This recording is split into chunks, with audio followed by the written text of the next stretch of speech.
നല്ല തീരുമാനം പൊള്ളി തീർക്കും പോലെ മായ തിന്നാ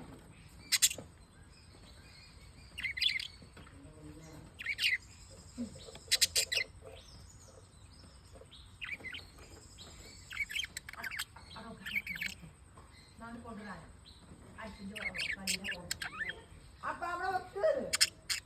നാളെ ഞാനെന്താ ചെയ്യാ